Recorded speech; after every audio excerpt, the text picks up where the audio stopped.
Welcome to FRC Media News for Thursday, September 17th, 2020. I'm Keith Tebow. This week, Fall River Public Schools students return for the 2020-21 school year. We speak with Police Chief Cardoza on the reduction of crime and race relations in Fall River. And we look at the pros and cons of question 2 on the November ballot, ranked choice voting. All that and more coming up. The Fall River Public Schools began welcoming students yesterday as the new school year got underway. Students spent yesterday learning remotely, while today some students returned to the classroom.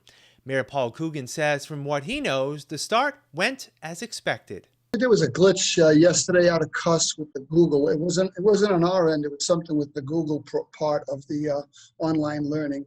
That was the one I heard. I heard a couple of password issues. But overall, I didn't really get maybe one complaint. It seemed like it took off okay. There wasn't a lot of instruction going on yesterday, though. It was mostly a get-to-know-you type day. I know half the kids are in school today. I'll try to get an update later. I was actually going down to Bicentennial Park for a veterans thing, and I was going to stop by Morton and see how it's going. But I said, it's the first day. Let them get their feet wet. At Monday's school committee meeting, Superintendent Matthew Malone said the district is ready to begin this extraordinary year.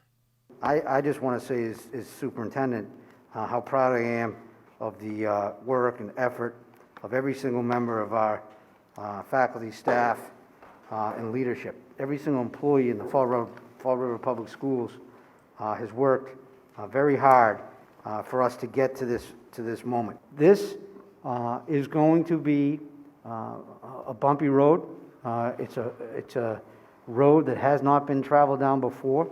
We're all learning new things. We're all learning how to do this together. And we're going to make mistakes. And I'm just asking everyone to please remember, nothing is perfect anymore.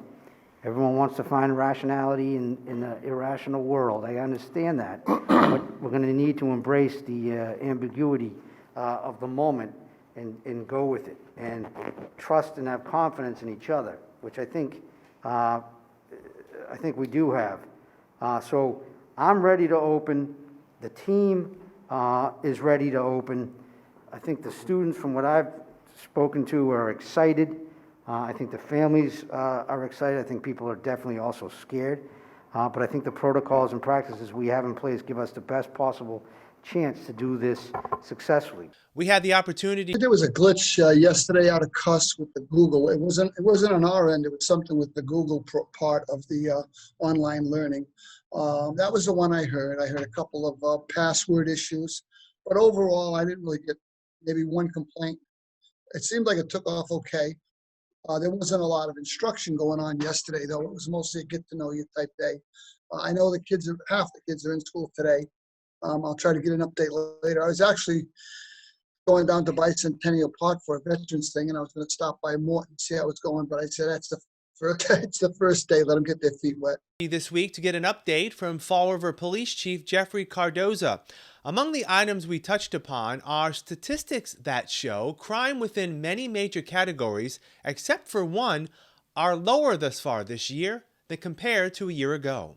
What I refer to when people are asking about crime is I take a look at the time frame last year compared to this year. So we're down 16% when you compare January 1 of 2019 through September 8th to this time, January 1 of 2020 through September 8th of 2020. We're down in all our categories except arson. And I explained the arson by we had one particular person that was walking around lighting dumpsters on fire. So that's brought our surge on arsons up. But I'm talking about rape, robbery, aggravated assault, burglaries, larcenies, motor vehicle theft. Those more serious crimes are all down. And when you look at them all together, percentage-wise, we're down almost 16% crime overall in Fall River.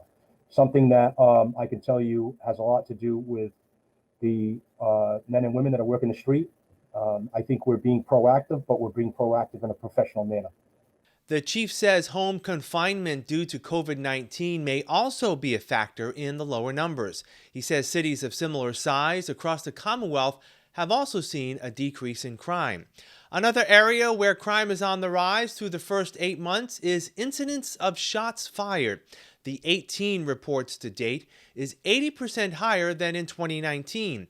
Chief Cardoza says the department has made major changes in dealing with gun violence since a rash of shootings occurred during the early weeks of summer. Obviously, that's a number one concern of ours here at the FRPD is gun violence. It takes precedent over everything else.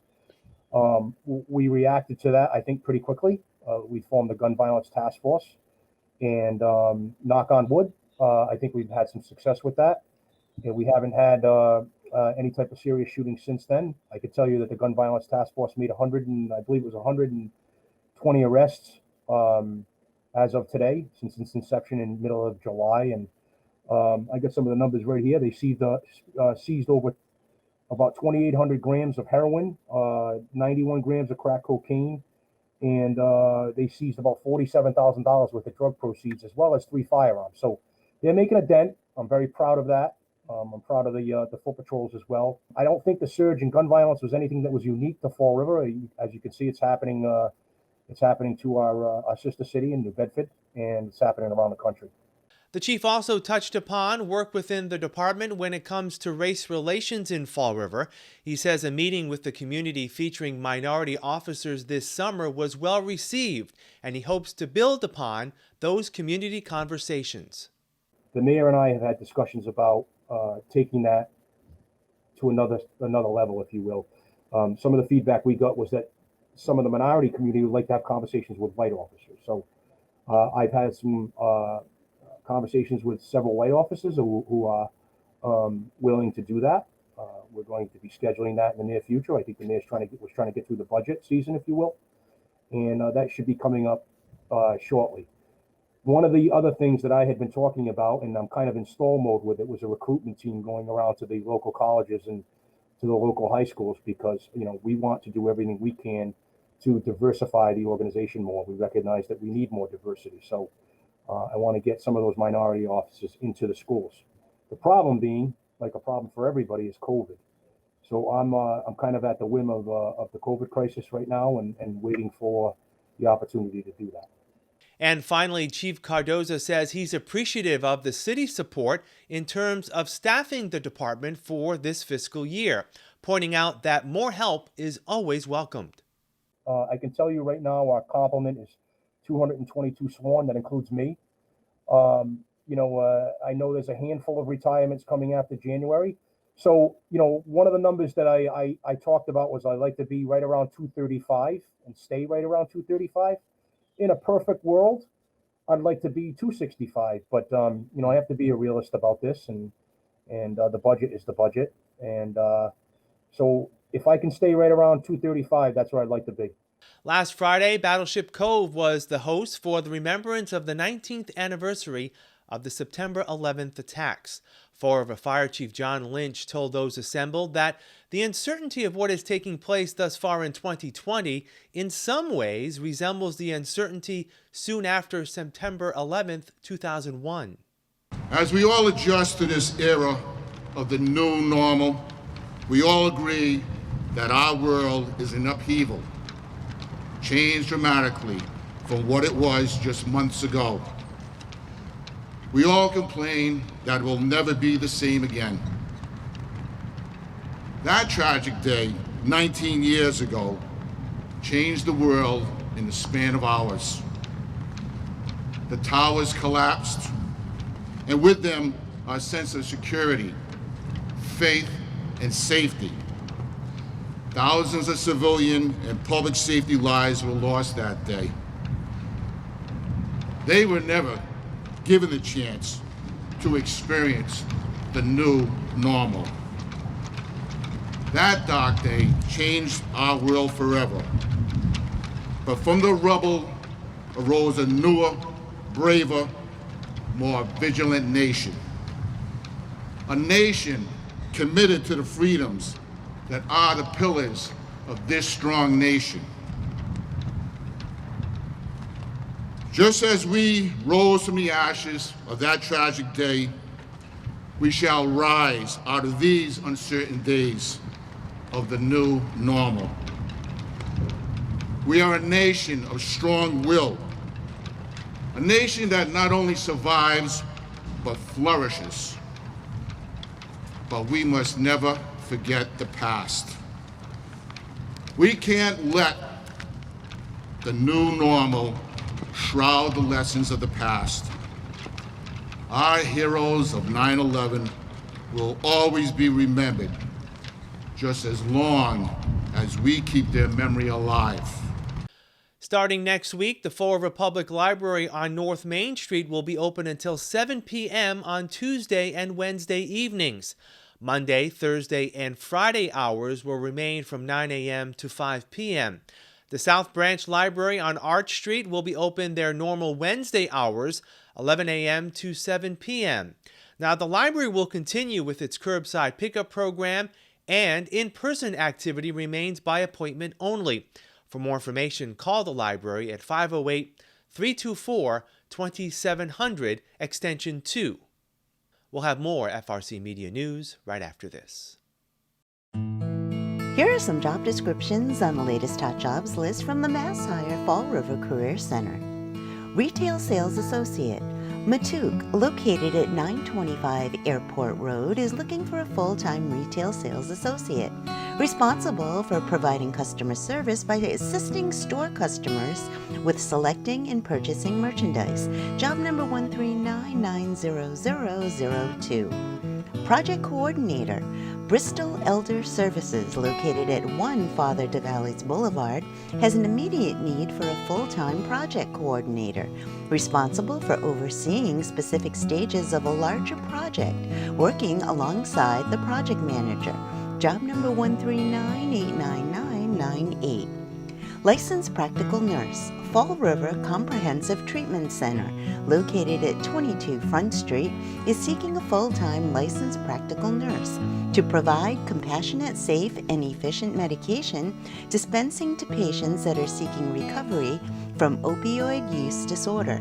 Job number 139-79511. Stepping Stone Incorporated, located at 279 North Main Street, is in need of the following full and part-time positions. Care Coordinator, job number 139-64647. Administrative Assistant, job number 139-54342. Boston Market, located at 30 12th Street, also is in need of the following full and part-time positions. Cook, job number 139-51993. Shift Supervisor, job number 139-51986. For more information about these or other positions, visit Mass Hire JobQuest at jobquest.dcs.eol.mass.gov or call the Mass Hire Fall River Career Center at 508-730-5000. Welcome back. As we get set for the November 3rd election, this week we look at ballot question number 2, ranked choice voting. Ranked choice voting is a method in which voters rank candidates according to their preferences. Now, if a candidate receives greater than 50% of all the first preference votes, that candidate is declared the winner. If no candidate receives a simple majority of first preference votes, then the candidate receiving the fewest first preference votes is eliminated. First preference votes cast for the eliminated candidate are also eliminated, and the second preference choices indicated on those ballots are tallied as first preference votes in the following round. This continues until one candidate receives a majority of the votes. Becky Grossman, former Democratic candidate in the Massachusetts 4th congressional race, says ranked choice voting will result in candidates seeking broad-based support from voters. If you think about a congressional primary like the one I was in, where somebody could win with 23% of the vote, that incentivizes candidates to be thinking about certain factions or certain portions of the electorate that they can appeal to get to that number. Whereas if we're in a ranked choice voting system, a candidate is looking to earn broad support and broad appeal across the electorate. So it means that rather than really catering to any kind of particular or special interest, candidates are really focusing on what's in the best interest of the electorate at large, which is really what we want them to do. And when we think about our elected leaders in Washington as a prime example and how they're incentivized to behave, what we want them to do is to behave in the way that best represents and is in the best interest of the people at large in their district. And that's essentially why so much support has come out around this initiative and why it earned the support it needed to make it to a ballot question. Anthony Amore represents those against the passage of Question 2. He says the initiative is not needed and will confuse voters who already do not turn out in large numbers across the state. I refer to ranked choice voting as a system to use when you care enough to elect the second best. It isn't a system which gives you a winner based on people who chose that person first.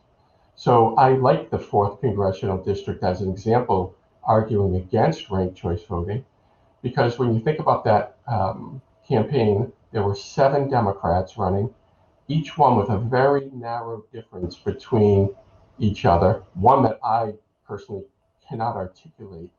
And then to think someone would go into the voting booth and know what those very slight differences are to vote for 2 of the people or 5 of the people or 7 or just one is, I think that's asking too much of the voter. And I don't think most people have that amount of knowledge when they go into the voting booth. On top of that, let me just say, it's a confusing system as well. And it has been proven in other places where it's been tried to often disenfranchise voters, especially people who are traditionally disenfranchised. Mr. Amore went on to say that even though many Democrats support ranked choice voting, the legitimacy of the initiative has been questioned by both sides of the aisle. It is clearly not a partisan issue. I would be opposed to ranked choice voting even if Massachusetts was a heavily red state. I mean, it's all about the one person, one vote doctrine. And then there's, on top of this, is a constitutional issue in that the Massachusetts state constitution says that the person who wins an election is the person who gets the most votes, not a majority of the votes. So the idea that someone needs to have 51% of the votes is something I don't necessarily agree with. I would add one other point to that, and voters should think, nationwide, voter turnout is notoriously bad.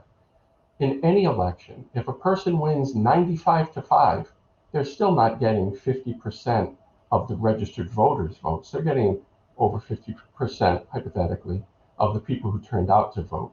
So I personally believe that when people don't show up to vote, they're letting themselves be heard too. They're just that disinterested in the people who are running in the election process to bother to vote. So there's a lot of arguments to be made against this idea that someone needs to have 50+1 to be a legitimate winner in an election. Ms. Grossman says if voters are allowed to rank candidates, it puts more power in their hands and allows them to become more familiar with all the candidates on the ballot.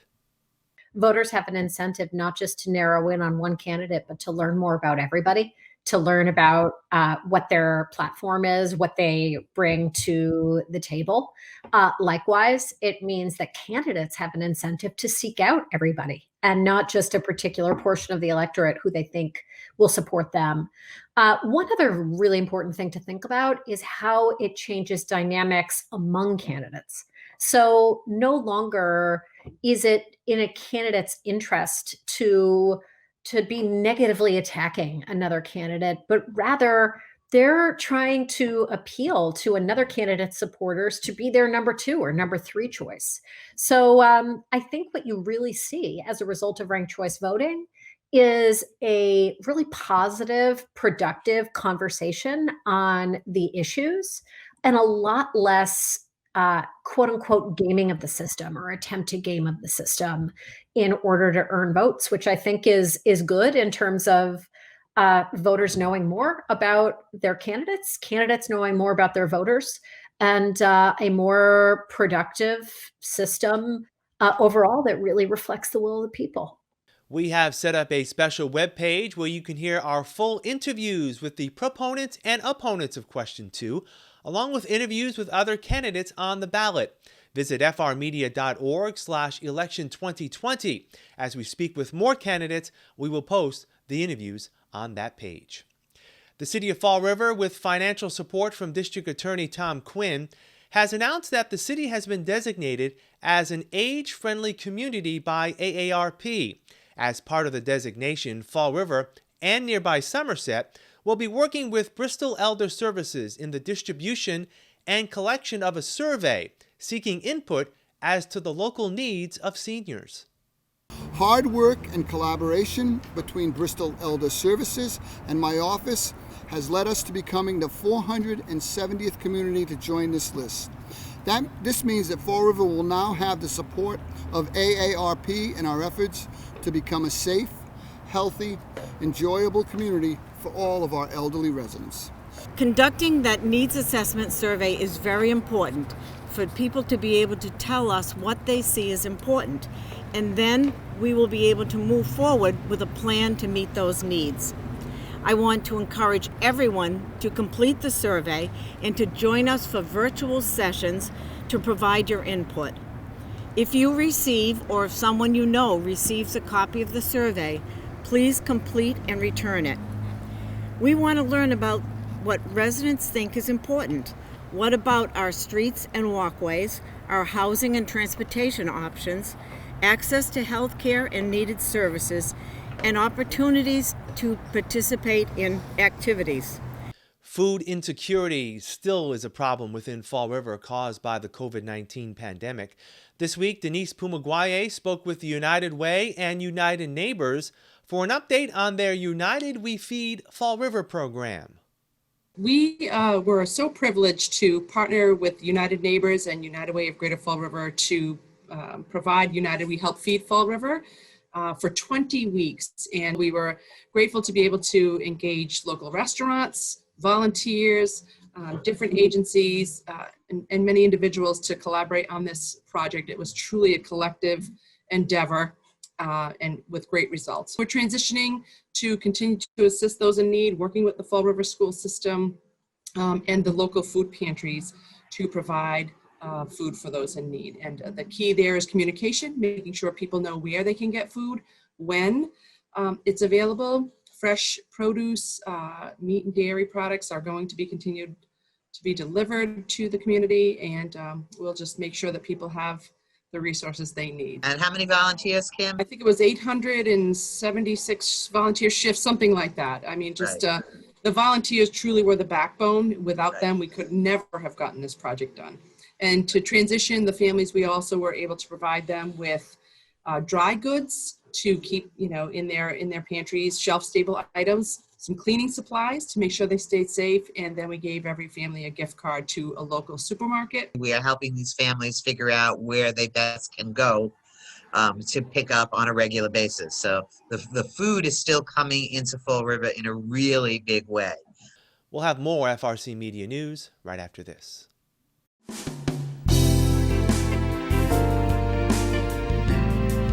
Thank you for considering a homeless pet today. I hope you enjoy what you're about to see, and as always, please feel free to contact the shelter before coming down to make sure that the pets you're viewing are still available for adoption. We can be reached at 508-677-9154. Today we have Ernie.